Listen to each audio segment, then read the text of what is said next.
This is the OTB Television Network, a service of Capital District Off-Track Betting.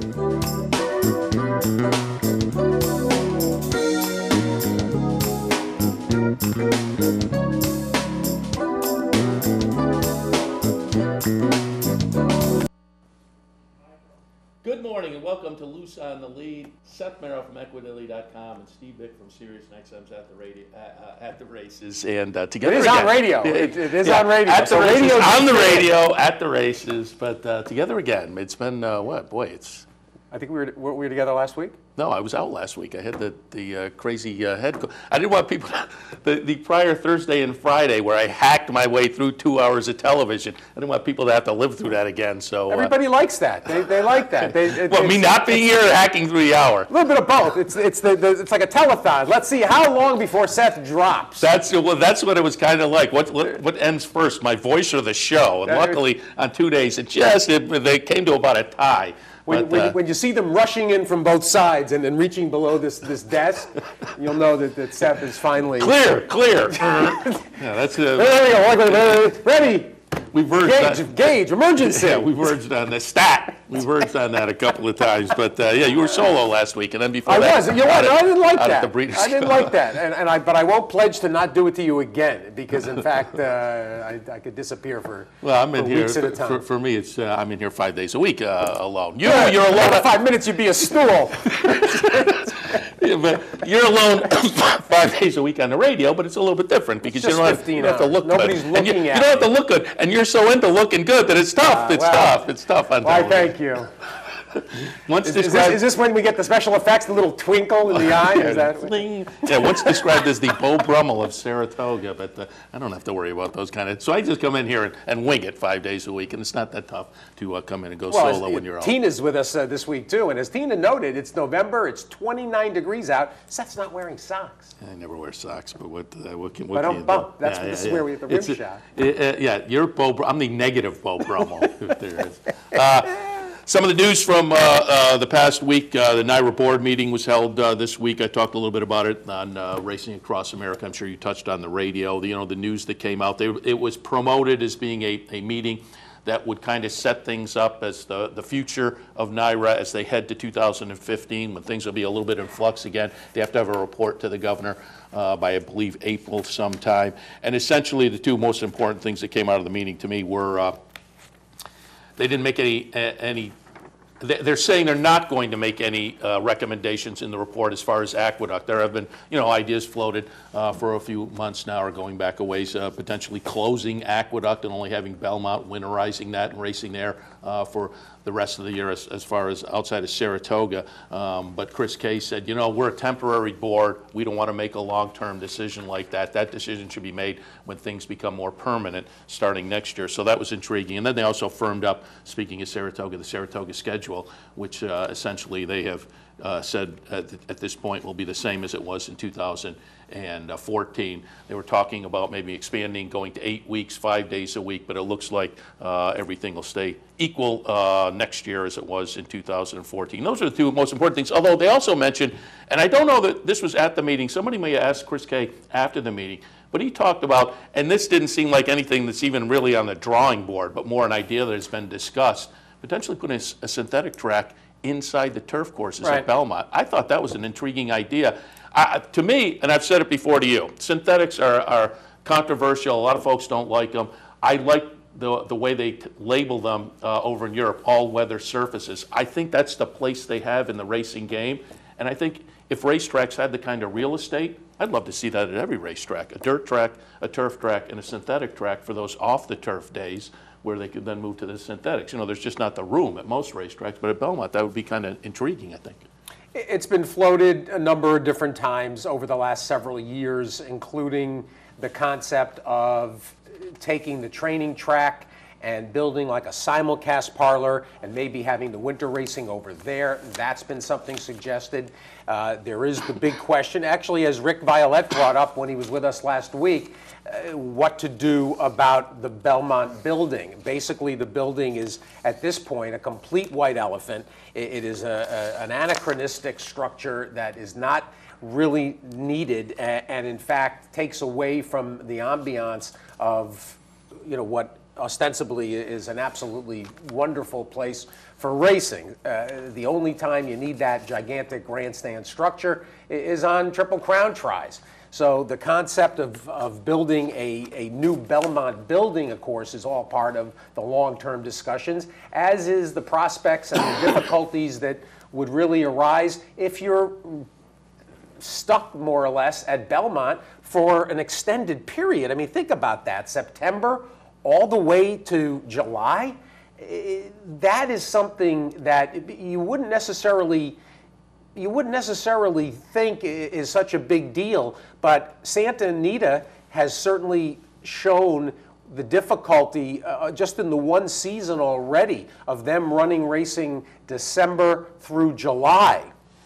That's basically very similar. I mean, now you're talking, don't forget, September, October, November, in addition to what Santa Anita already is faced with. So the potential for staleness being at the same facility for that extended period, no matter how many varied opportunities you would have, even with let's say an inner track, a winter inner track at Belmont or at the training track, then of course the two turf courses in the main, it's just a question of boredom, and it's just something that we see at places like Philadelphia, where they're just running a continuous calendar and there's no breaks.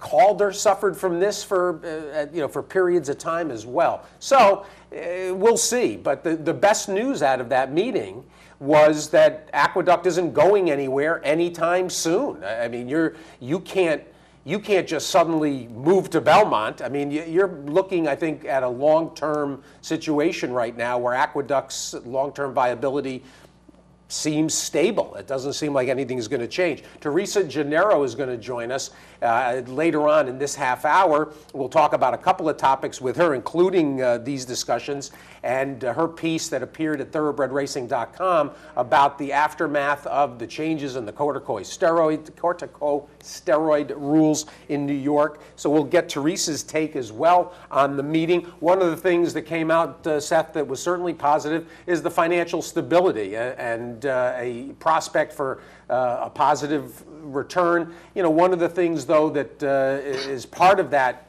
financial picture is really a extended series of cutbacks in staffing, and that has been pronounced.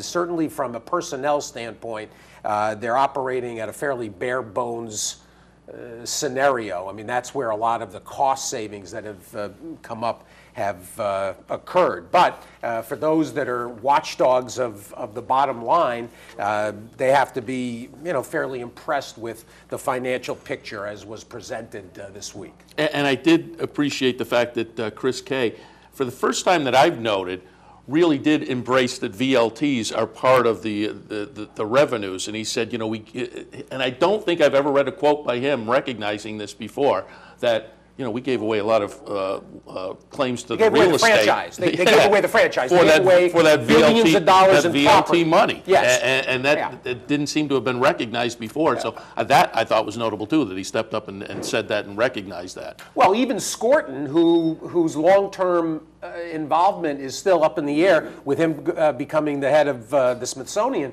which is May, I think, or June of next year.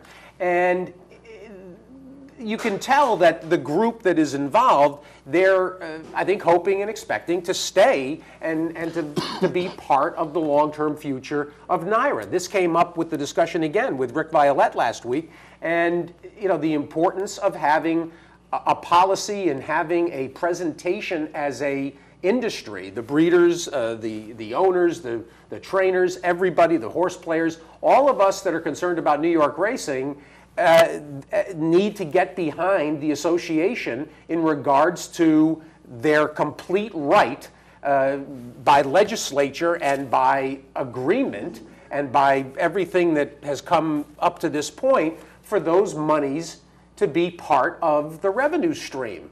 And don't believe the lies in the Times-Union that this is some sort of a largesse or some sort of a gift from the state of New York. It's not a gift.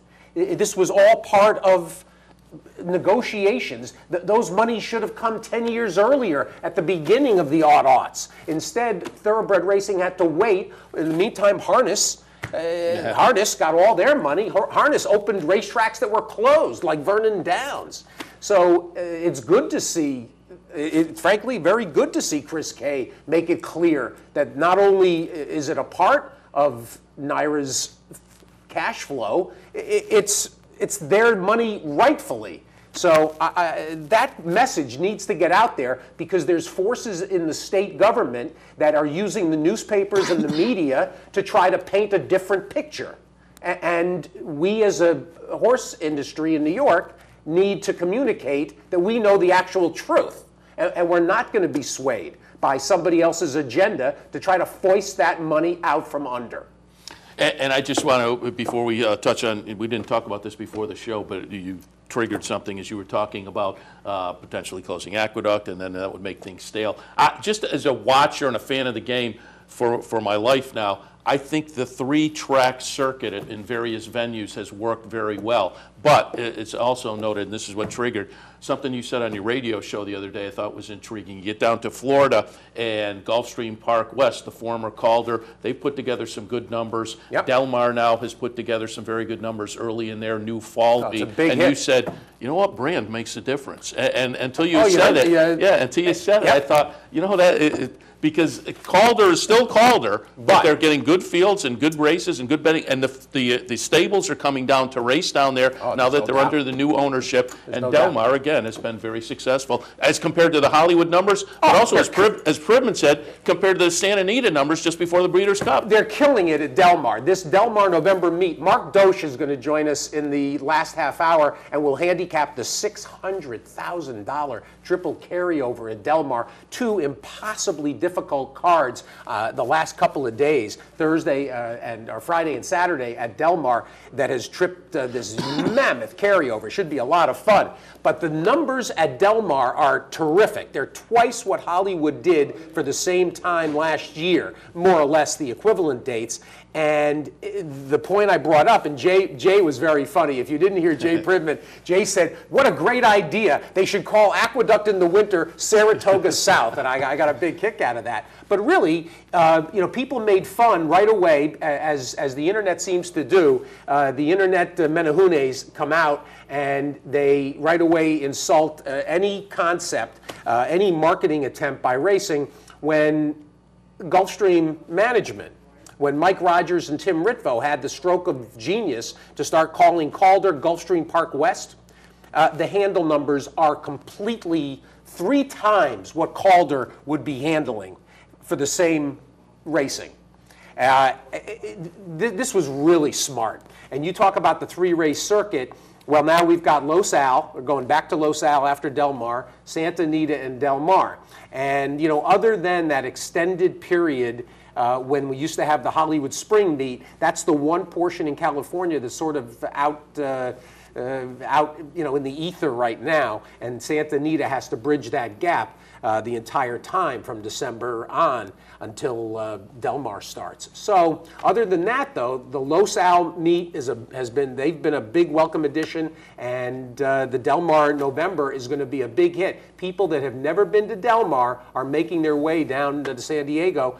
People that can't go during the summer, and the initial reports these first 2 weeks have been absolutely spectacular. Yeah, they aren't summertime numbers, but you can't expect that. But they're better numbers than, again, Hollywood was doing before. They're skewing to, I guess, a younger crowd. And watch what they do. Watch what they do today. I mean, a $600,000 carryover. You got to figure 3.5 times minimum. They'll bet at close to another $2 million into that pot. So today's going to be a bonanza at Del Mar. Yeah, absolutely. All right, we'll take our first break. When we come back, take a look at some of the stake section from yesterday, and then move on to guests a little bit after that. Stay tuned. Loose on the Lead continues.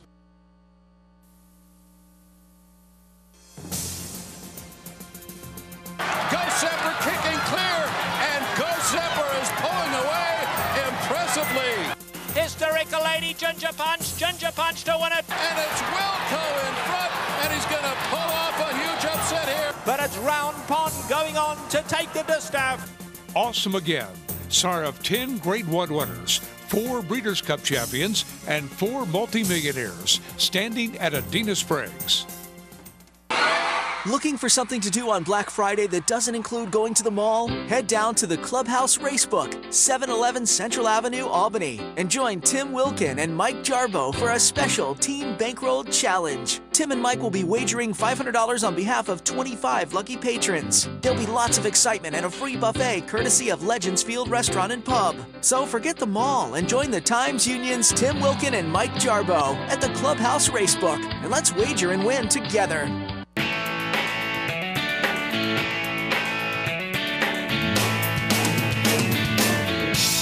It's more than just a sports bar. It's Stadium Cafe. Located at 389 Broadway in Saratoga, it's the place to be for great times and great food. Their menu features everything from gourmet entrees to your favorite wraps and sandwiches. Or maybe you just want to grab a beer and catch the game.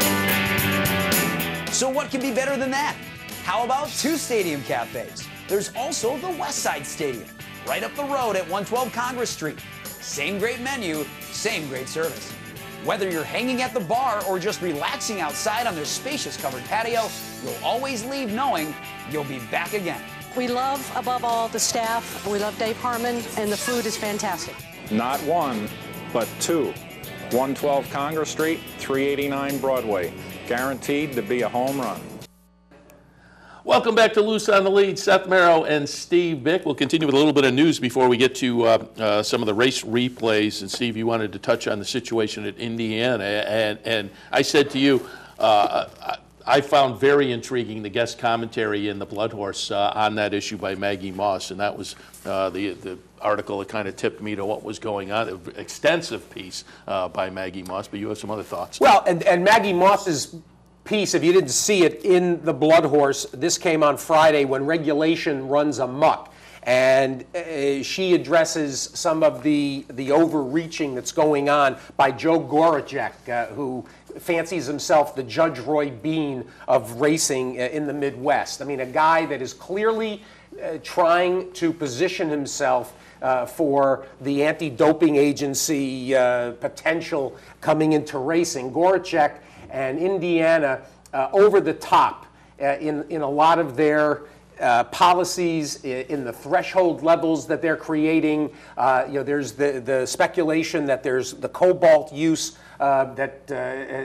has infiltrated the quarter horse game and certainly was over on the harness side and undoubtedly being used by nefarious operations in thoroughbred racing. I'm sure that's the case. However, there are certain levels of threshold of testing that has been established as what would amount to attempts to influence a horse's performance. Except, of course, in Indiana, where they've created a threshold so low that even naturally occurring levels could show up in tests. And Goracek has gone out of his way over and over again under every circumstance to try to paint Indiana as some ultimate level playing field, except there's a few things that go wrong when you try to do this. If you were listening to the radio with me on Friday, had a visit from Tony Granitz. And Tony Granitz is one of the most respected trainers in the Midwest, has been operating in Illinois for years, 30 plus years, and is the head of the chaplaincy at Arlington. Is about as straight a guy as there is around racing. And a 20-year-old walking around security guard at Indiana, who they had taken out of the casino, thought that she saw something going on in a stall, that was maybe a veterinarian giving a shot on race day to a horse. Actually, it was a veterinarian drawing blood from a horse in a different barn across the way. In the meantime, Tony Granitz is caught up, and his assistant, Richard Estevenko, caught up in this crosshair of overzealous regulator. And it really speaks to the can of worms that we're potentially facing. And those that are calling, including the Jockey Club, for the intervention of government regulation, like the anti-doping agency, this is the kind of problem that you're going to run into. And you're going to have nightmares. And everyone just assumes, of course, oh, well, I'm sure that if a 20-year-old security guard saw something going on in a barn, she doesn't know what was going on in the barn, doesn't know what she's looking at, has had no training, admittedly has no training, and has a 30-year veteran trainer facing potential 60-day suspension and fines, and having his name associated with what immediately people believe is illegal behavior. It's really unacceptable. And to me, it's a very important, you pull out a Seth Merrow term, cautionary tale, because there's so many examples of this. I talked a few weeks ago, Bruce Levine gets a positive because of cross-contamination at a laboratory, at a manufacturer. And immediately, oh, this guy's juicing, this guy's, and people just believe it. And it is funny on that front. All I hear and read are critiques about how the industry doesn't know what it's doing. But yet, in this case, they believe instantly that a 20-year-old security guard with no training absolutely saw a horse being given a needle. It's funny. When it comes to these accusations, the industry is really on it. But everything else apparently the industry does is complete ineptitude. Well, which is it? Is the industry completely inept? Because maybe they're just as inept here, accusing Tony Granitz and Richard Estevenko of giving a horse some kind of a treatment on race day. Now, I should mention, the horse in question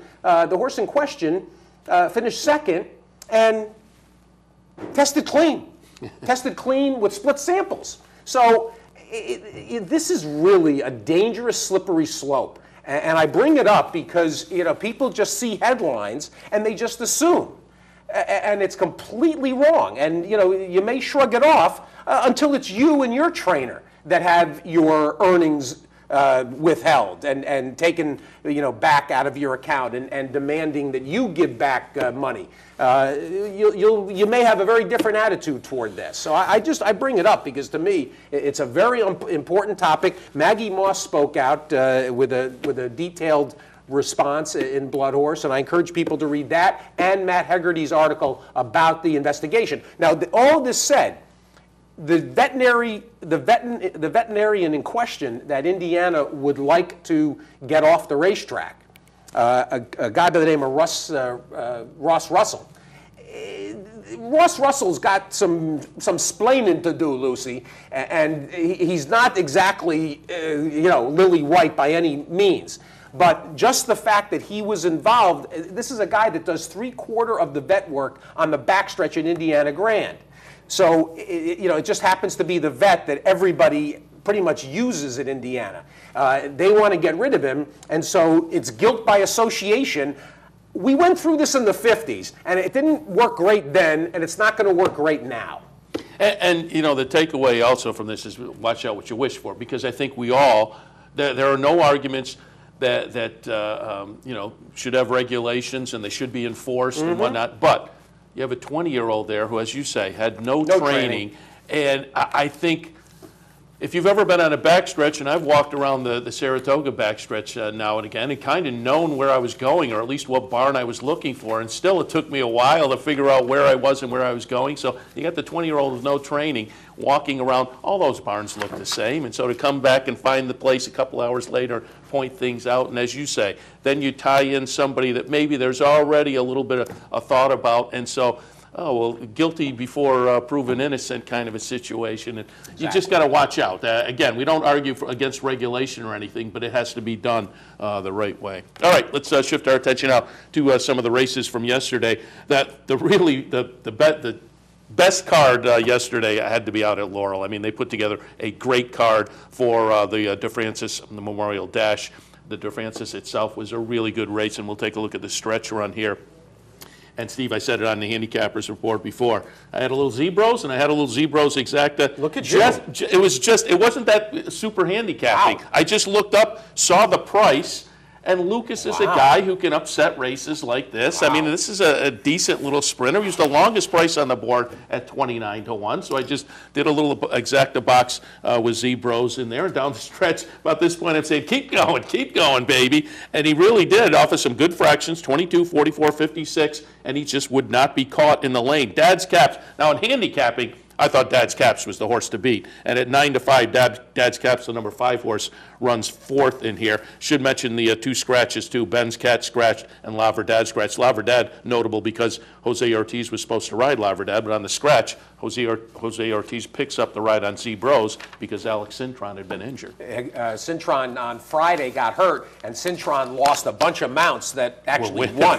Julian Pimentel also won. I think that was, who was that with? That was with the filly of Michael Matz, Who's in Town, that won the Safely Kept. There were upsets, there were plenty of upsets actually, at least a couple on the day at Laurel, including to start the day, how about Lake Sebago, 27-1 in the Smart Halo, over-prepared the Rapoli Pletcher that goes off at 2-5 and gets beat 4 lengths and never a factor at all. Cinco Charlie, the well-traveled 2-year-old Bashford Manor winner of Steve Asmussen's and the Heilingbrats, wins the boys version. That was the James Lewis. The City of Laurel, Griff from a very difficult 1-hole, and this was a race where In Trouble of Tony Dutrows got scratched. And there were a couple of horses I liked in here at prices. That included I Love Lulu, the New York bred of Carlos Martins, as well as Griff. They both ended up going off at short prices, 9-2. They were both 15-1 morning line.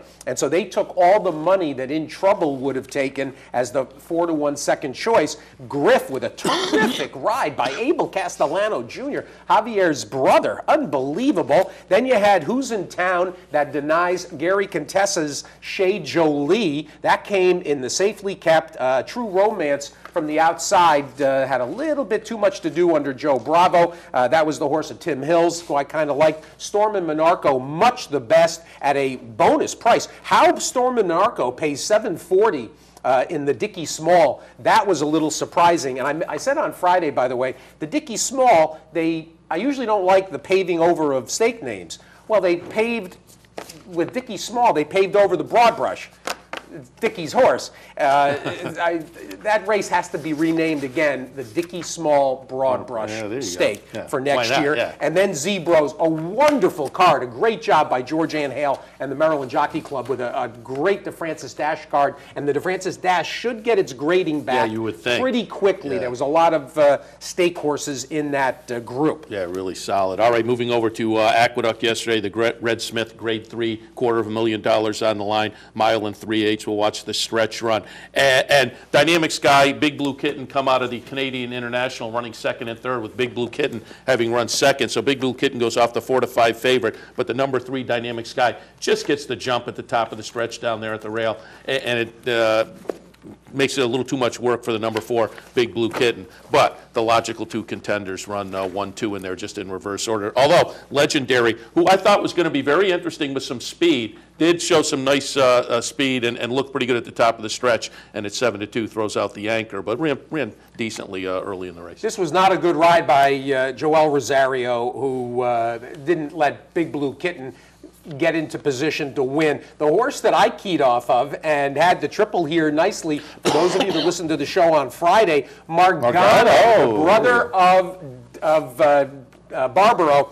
And as it happens, Margano is in career form. And there's a story here, Seth. He's a 5-year-old now. He, of course, out of Le Ville Rouge, the mare that produced, he's a full brother. He's a Dynaformer out of Le Ville Rouge. And it just goes to show you that horses basically don't get mature until they're 5. And Margano is running the best he's ever run. And at 40-1, he was a terrific horse to have underneath as an exotic horse. And the triple ends up paying a very handsome $170. We talked about Margano extensively on Friday. $170 for a buck. Yeah, for a buck. $344 for It was two. great. All right, let's go out to Del Mar and look at the 2-year-olds. It's Oh, just this is a nice story. Yeah, that time of year. The Bob Hope, formerly the Hollywood Preview, Grade 3 event, $100,000. Obviously, it was a big scratch with Prime Engine, who was going to take all the action in here, coming down from Emerald Downs and moving into the barn, Jerry Hollendorfer. But they're headed to the Delta Jackpot with that one, so it'll be interesting to see what happens with him next time out. But the winner in here, no problem, the number 8 horse. This was a horse that you could have played off of the improvement in the second career start, but it was a move down into claiming company. So you had to wonder now moving back up into stakes company what was going to happen. But no problem, gets it done at 17-1. All right, second career start off. A pretty good maiden breaker for Daryl Vienna. Runs second in here. But again, it's that time of year to pay attention to the 2-year-olds. No problem over all right. Well, and this is a potentially breakthrough win for Mike McCarthy, and couldn't be happier for McCarthy. Just his 4th winner so far as a trainer out on his own, the former Pletcher assistant, and this has got to be a absolutely wonderful win for Whitey. We'll talk to him tomorrow on the radio, guaranteed. Couldn't be happier, and part of obviously a sequence at Del Mar that averaged $26. You had a $54 winner, then a 7, $21.20, $24.60, $36.20 for no problem, and then $16.60, 4 of 6. 4 of 6.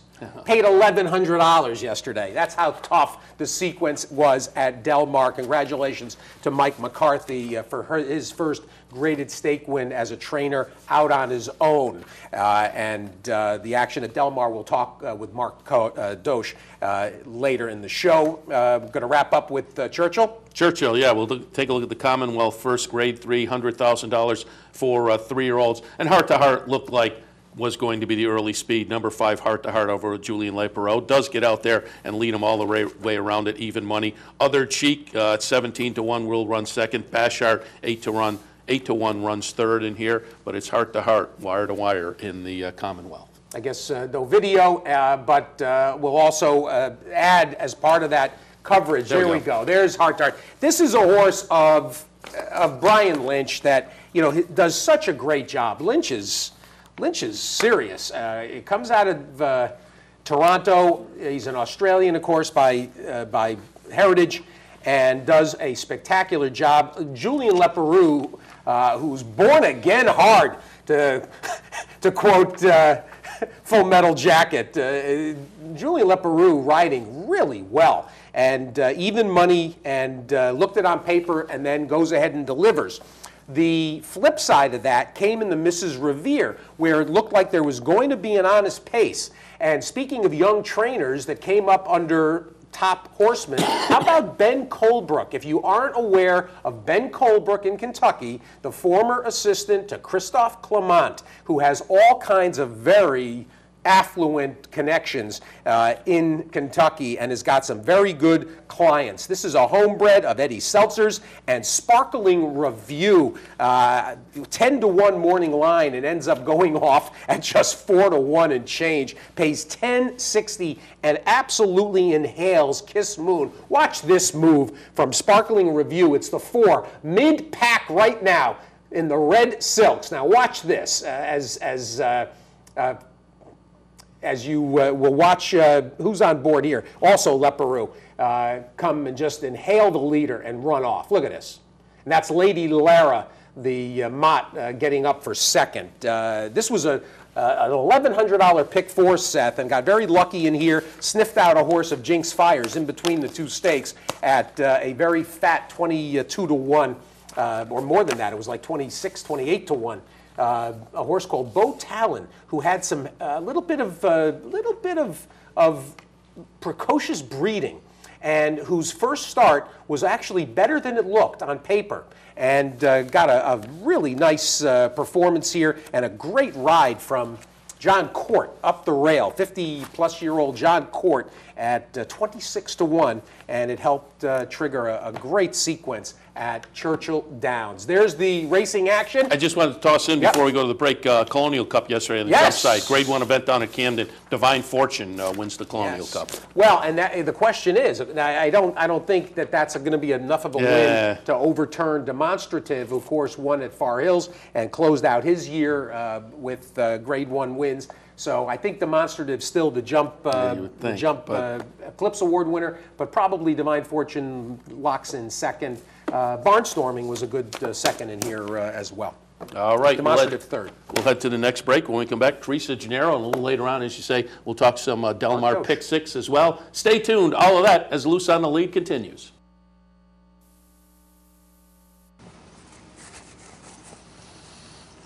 I don't know. You hang around here. What do you think?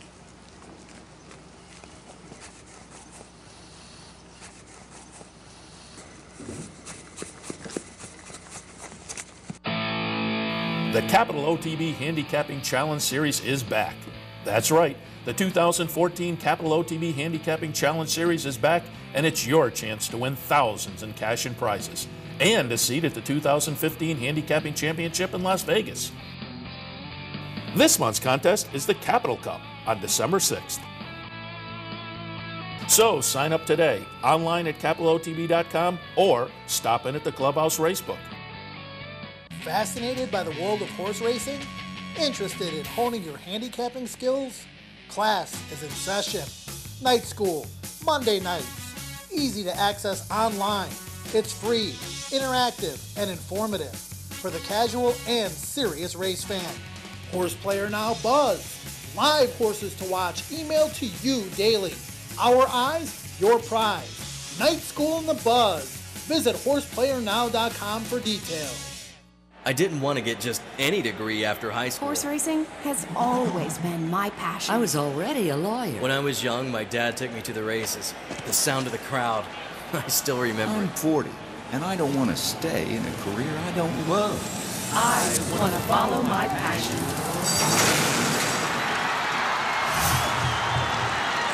Follow your passion at the University of Arizona Racetrack Industry Program. Missed one of our TV shows? No worries. Now you can catch all your favorite programs online. Simply log on to capitalotb.com and click on the YouTube link at the bottom of the homepage. And look for our new podcast coming soon. capitalotb.com. Log on today. We're back on Loose on the Lead on this Sunday morning approaching Thanksgiving, and we're always thankful for an opportunity to talk to Teresa Gennaro, Brooklyn Backstretch, and about 17 other media outlets nationwide. Good morning. Good morning, guys. How are you? Excellent, Teresa. And, you know, people think that we get past Breeders' Cup and all the action fades away, and in the meantime, we're post-Breeders' Cup and you're busier than ever. Yeah, I've been much busier since the Breeders' Cup ended than I was before it. Obviously, there's a lot going on in New York, and that helps as the graded stakes schedule winds down. The New York bred program goes on, and I cover that a good deal for New York Breeder. But, you know, the business of New York racing, as you guys well know, it feels like there's always something going on. You know, combine horse racing and government, and there's never a dull moment. Well, let's talk about horse racing and government and New York. We'll get that out of the way first before we talk about your terrific piece at thoroughbredracing.com. And as always, you watch the feed of the reorganization board meetings, and you know you get little nuggets of information that come spilling out. Talk about what you think we learned, if anything. It seemed like it ended up being a little less of a watershed get-together than was expected. Well, yes and no. I mean, I think everybody, you know, most people who have been paying attention to this fully expected that if a recommendation to close Aqueduct wasn't going to happen at this meeting on Wednesday, that it was in the cards and it would be part of this reorganization plan. And when Chris Kay kind of dropped that bomb that they're punting this and deferring it till the next board, I think that was a huge surprise to anybody who's been looking at this.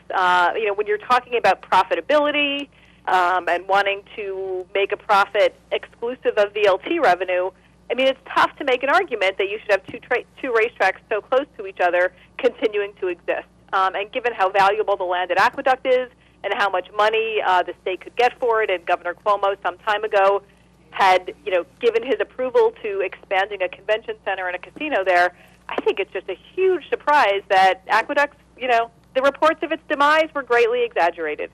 And frankly, given the schedule and given the fact that it would take a certain number of years to prepare for a winterized Belmont, I didn't take it as much of a surprise. I mean, considering what would have to go into it, if we, most of us are probably a little too young to remember what transpired when Aqueduct was rebuilt and then Belmont was remodeled, this going into the late 50s and into the 60s. But it's not an overnight process to make Belmont potentially ready for winter racing.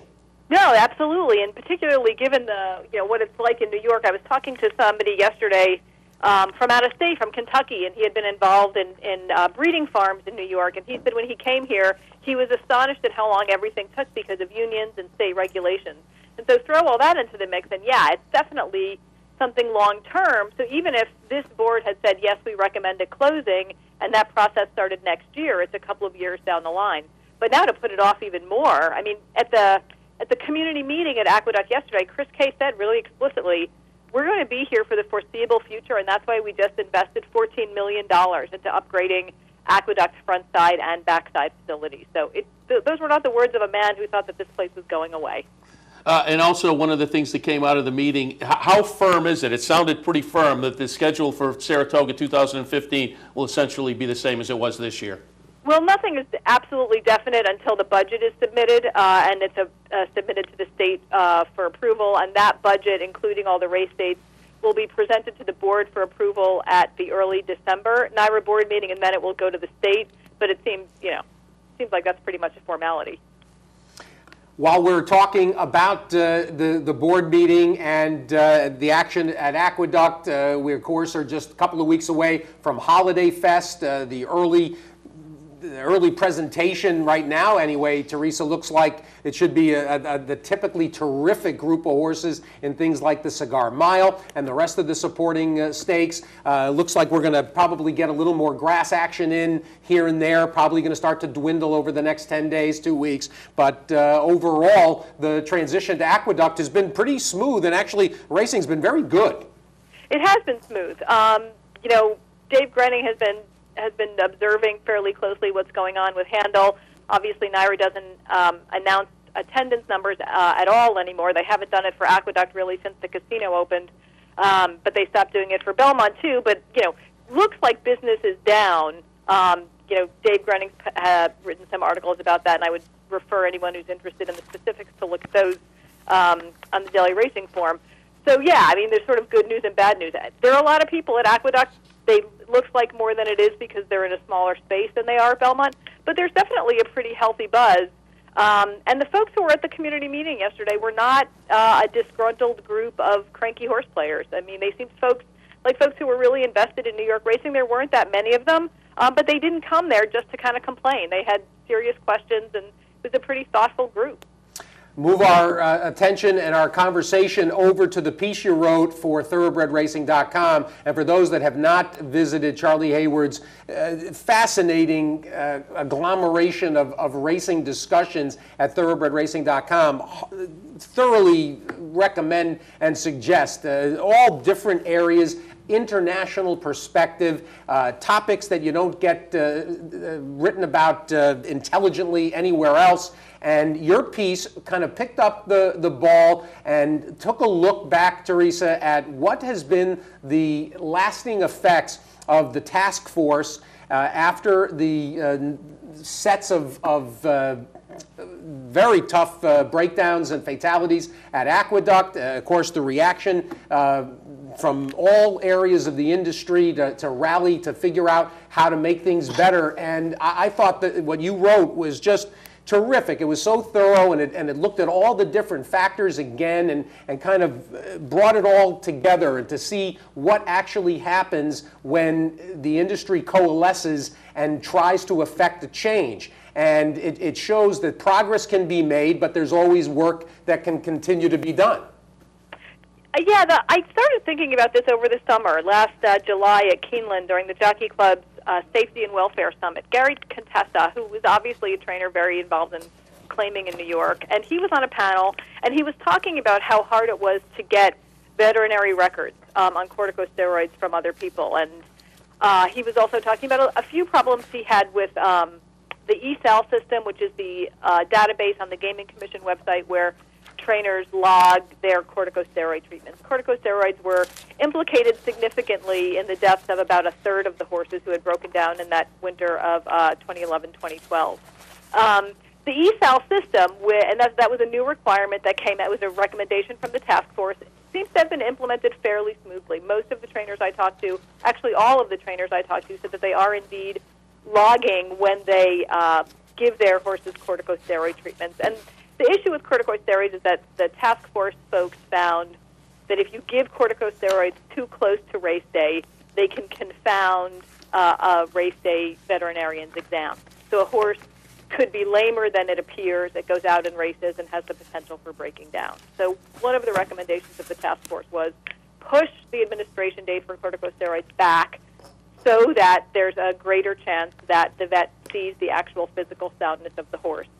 And that trainers have to log that. And that seems to have been implemented fairly smoothly and successfully. Another recommendation, which was made both an emergency rule in 2012 and then a permanent rule earlier this year, was that within 48 hours of a claim, the veterinary records for the last 30 days of corticosteroid treatments needed to be passed on to the trainer who claimed them. The initial rules were kind of vague. It just said that these records had to be passed on, but it didn't say who was responsible for doing it. The rule that went into place earlier this year said that the trainer of the claimed horse, the original trainer, has 48 hours to give those treatment records to the new owner. And I didn't talk to a single person, not an owner or a trainer, who was aware of that stipulation.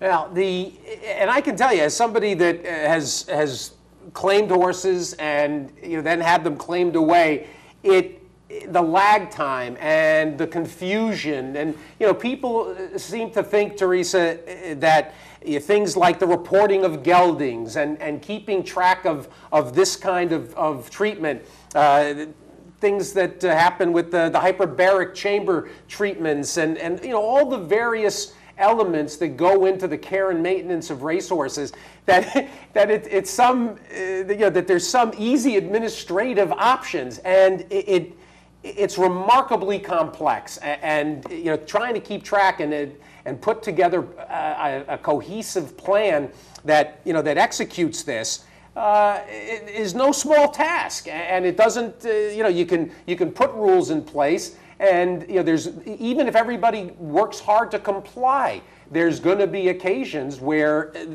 things fall through the cracks. Not to mention horses shipping in and out from other jurisdictions. That's true, but there are not. I think the numbers of horses who are shipping in and out in claiming races is lower than in other races. I haven't run the numbers on it, but I think the majority of the horses that are being claimed in New York are horses that are based in New York. And the technology exists for this. This doesn't have to be so hard at this point, because we're not talking about the transfer of full veterinary records. We're talking about the last 30 days of corticosteroid treatments, which supposedly are already in the Gaming Commission system. They're already there. The problem is that the new trainer and the new owner don't have access to them. Exactly.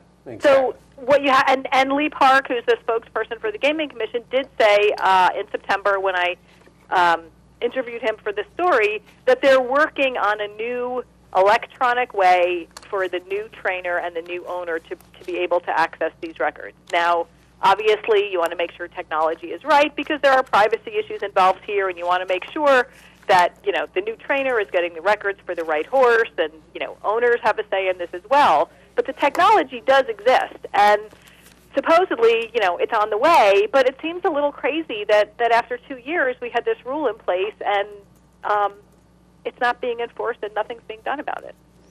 Well, at least with you writing about it, it gets the ball gets popped in the air. Right. Well, and this is just not an issue of follow the rules for the sake of following the rules. I mean, this is about horses breaking down and the peril that puts jockeys in as well. I think everybody agrees that this is a good idea. People want to move forward with it. I think that the aftermath of that task force, as I wrote in the article, it was an incredible example of a whole bunch of different industry entities working together for the good of the health of jockeys and horses. And that's some pretty incredible momentum that I don't think should be lost. I know that the Gaming Commission is small. It's not made up of people who are racing people. They've got a lot on their minds with this casino location stuff going on. But I hope that this can move forward with a little bit more dispatch than it has at this point. Well, and of course, the one thing that nobody can deny in terms of the improved numbers, the pre-race inspection process has gotten much tighter, and nobody's going to argue about that. There's more, people that say, all these horses are getting scratched at NYRA. Yeah, they're getting scratched because they're not passing pre-race vet exams, and that portion of the equation has been a notable change there that has clearly impacted the numbers. And I was looking specifically at claiming races for this, but there's also no doubt that since that period 2 years ago, the number of deaths in claiming races as a percentage of the overall fatality rate in New York has plummeted. There are definitely fewer horses in claiming races dying than there were 2 years ago. Well, Teresa, as always, the work is just terrific, and following things that not everybody is following closely and keeping them under spotlights, and much appreciated. If we don't talk anytime soon before Cigar Mile, seeing you at Aqueduct, happy Thanksgiving to you and all of the cats. Thanks. Back at you, to you and your felines, and happy Thanksgiving to you too, Seth. Thank you.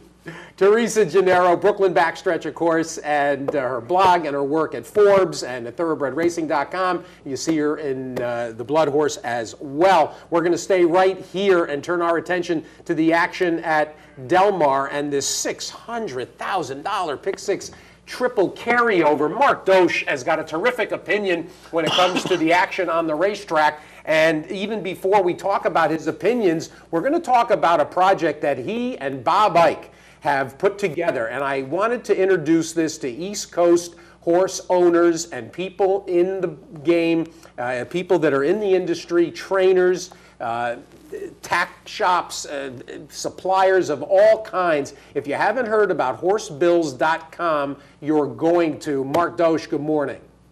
Good morning, Steve. Thanks for having me on. Really appreciate it. Not at all. And we don't have the graphic of the logo, but horsebills.com, we invite everybody here in the East Coast, here in the New York area, so many owners and horsemen and people that send out bills from both ends, whether you're a trainer sending out to customers, whether you're a syndicate owner sending out to partners, whatever it might be. Talk about what you did here, you and Bob Ike, with Horse Bills, the concept and the execution. Well, we really try to make the process more efficient for the invoicing and the billing in the industry. Like you said, both the invoices going out and the payments being made by the owners. Our website allows that all to be done on one site. Owners can pay their bills online for the first time, and they have a dashboard where they can actually log into, see all their horses, the invoices, the trainer, their ownership percentage, all the records. It really provides a detailed accounting of all the transactions you do on our site. So I think it's going to be a real good added value to the industry to make the process a lot more efficient, bring new owners in. Potentially, a lot of people have heard about the inefficiency that's surrounding the entire invoicing process. I mean, a lot of it is still done via snail mail and written checks, and this is definitely going to make it a lot more efficient and a lot more accurate for everybody involved. It's just the way it sounds. Horse Bills, one word, HORSEBILLS.com. And when you and Bob told me about this a year ago at Santa Anita at Breeders' Cup, I thought this is brilliant. So many, virtually every other industry, people are paying online, and much like the conversation we just had with Teresa Gennaro, when it comes to keeping track of bills, whether it's the farrier, whether it's the vet, whether it's a clinic stay, whether it's the feed bills. I mean, the stuff just comes, it piles up, it happens really quickly. There's so many different practitioners that are involved in and around the game, and this simplifies things for everybody involved, and it was just it's a brilliant idea. And you know, you're not sponsoring us. I just want to publicize it, Mark, because I think you and Bob are going to do a real service to the industry with horsebills.com. Yeah, that's definitely the goal. I mean, we love the game. We want to see the game grow. So obviously, we want to be successful. We put in over 15 months to get to this point, but we think we've priced it reasonably for vendors with the monthly subscription. The concept is to get as much of the industry on board, so it's an industry-wide thing, and that's why the pricing can be so reasonable. It doesn't really increase their bottom line from what they're doing now if they're spending money on postage and stamps and paper and printer ink. So I think all around, once we can get the buy-in from the industry, it's going to be a big benefit for everyone. And our company is strong. We're going to be around for a while, and we can hope that we can help out with this whole billing and invoicing and bring the game into the 21st century in that regard. Well done. And we wish you and Bob the best of luck. Now let's give everybody some luck as well, Mark, looking at this $600,000 triple carryover at Del Mar. This meet seems to have really caught the imagination. Obviously, it's not the same as the summer months at Del Mar, but this first 2 weekends have been terrific. The racing's been great, and clearly the turf course has firmed up nicely with nice thatch. Let's talk a little bit about your thoughts here, the first 6-8 cards we've seen at Del Mar. Yeah, it's been a great meet. Del Mar is a great place to be at. As I'm sure you know, and if your listeners on the East Coast or viewers haven't been there, I'm sure they really love Saratoga, but Del Mar is a great destination to go to as well, and the weather is impeccable this time of year, low 70s every day. The crowds aren't as big as they are maybe during the summer, but for a lot of people, that's a good thing. You still feel like you're out at an exciting event with 10,000 people there, and you got a good vibe through the facility, and the racing is great. And then at the end of the day, you're at Del Mar, and you're a few steps away from the beach, and it's the place to be. I think it's definitely an improvement from where we were at Hollywood Park. The racing has been competitive. We've had full fields, and it's carryover city once again, like we get so used to during the summer with full fields of competitive races. You get good prices, and that leads to big carryovers. And today with the $600,000 to start, they should get over $3 million, I would imagine, and it's going to be another exciting day of racing. And it's a tough sequence, full fields again, so definitely not going to be anything. They're not giving the money away, that's for sure. Well, to me, it seems like this sequence is a little bit easier. Yesterday was impossible, and on Friday it was very, very tough. This one seems at least a little bit more approachable. Let's run through it. It starts with a 40 claimer. They're going to go a mile on the grass. There is some speed in here, clearly, but to me, the horse that goes through is Peter Miller with Toshin, the 5-2 favorite, Edwin Maldonado, and he likes to be on the lead. He may have to acquiesce the lead here to win. I definitely agree with you. This is the horse to beat. He's fast. The horse to his inside is fast as well, number 1, Crux, but I think Toshin is probably a little bit faster, and with Maldonado on board, he's probably going to get the lead. His numbers have been steadily improving. He's won 3 of 9 starts. Crux last time had it all his own way on an easy lead at Santa Anita when the rails were way out, and he was able to hold off Silver Torch. Silver Torch came back and didn't run too well a couple days ago, so I'm not really that thrilled with Crux. He's obviously the biggest challenger to Toshin, but for the level for this $40,000 claimer for 3-year-olds, I think it came up a little bit soft, and it appears to me that Toshin towers over this field. 5-2 on the morning line. I don't think it's going to be anywhere near that. I think you're looking more like 6-5, maybe even money. Who else might people use as a B or a C? Number 5, Sudden Rumor, potentially. His last 2 have been solid. He's stepping up in class. His races on the turf previously weren't that great, but off the last 2, if he can maybe sit just off the pace, he might be able to get a little bit of a slice. But other than that, none of these other horses really get me too interested. I really think Toshin, if he runs anywhere near his best, he's going to be difficult to beat. It's going to be a pick-6 single for a lot of people. So either everyone's going to be alive after this first leg, or if somebody else wins, it's going to start the chaos early. Let's talk about the 5th. It's a maiden 20, and surprisingly for the level, 5.5 furlongs on the main track. For maiden 20s, this actually is a kind of a decent group, and then some. And I ended up siding with Boss Cat, but it seems to me like Militant, with the addition of blinkers and with a plus work tab by Andy Harrington's buy, looks like Militant and Boss Cat might be enough to get away. Smokey's Legacy, to me, a danger as well. I think, yeah, you definitely hit the nail on the head with those three. Militant and Smokey's Legacy are kind of similar. They both ran good over the Delmar surface previously, and they're coming off of poor starts on the dirt. So if they can regain that polytrack form, which we see so often happen, they're dangerous. Boss Cat improved in his second start. He ran decent in his debut over the surface. Another one that you might want to consider is number 3, 11 Zip. He ran a decent fourth place effort in his last try at Del Mar. He was breaking from the rail that day, came back with a decent run at Los Al. So I would give consideration to the 3, and then number 4, Bitter Heat, again, one of those similar to the other two we talked about that has some good form over the Del Mar polytrack. Didn't do anything on the dirt at Santa Anita, so if he can get back to that Del Mar form, he could be considered a threat as well. Let's run through the late pick 4, Mark Dosch with us, and to me, Sir Barkley, the horse to beat in this Claimer 16, going 6 on the main track. But this is a tough group as well. I ended up going with Sir Barkley on top and Dynamo Dixie. But I tell you, of the prices, I thought Jeff Metz has got a bit of a look with Izzy Puglisi, 15-1. Old Timer's Vision is a B for me.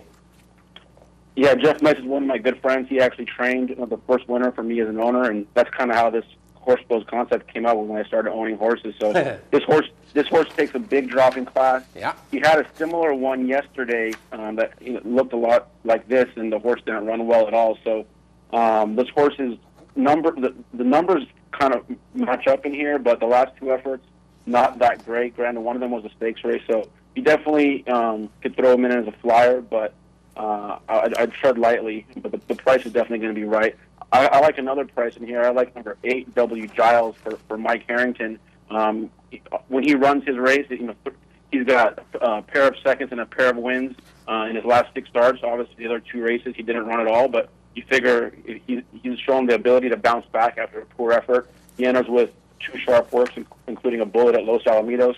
And the last time Drayden Van Dyke was aboard, they ran second. So I think W. Giles has a solid look at 12-1. I don't think he'll be 12-1, but anywhere near that, I think he's going to be definitely a good value for W. Giles. Calbred maiden fillies and mares as well, Mark, in the 7th, the second half here. I lean at Wild at Best. Jerry Hollendorfer's had this horse for a while, and looks like his work tab is steady. And if it's not going to be him, I suppose the firster Radiant Journey might be the way to go with Phil D'Amato. Yeah, this is the first of 2 Calbred maiden allowance races in the sequence to close out the last 3 races, and in these races, anything can happen. A lot of times we see huge bombs.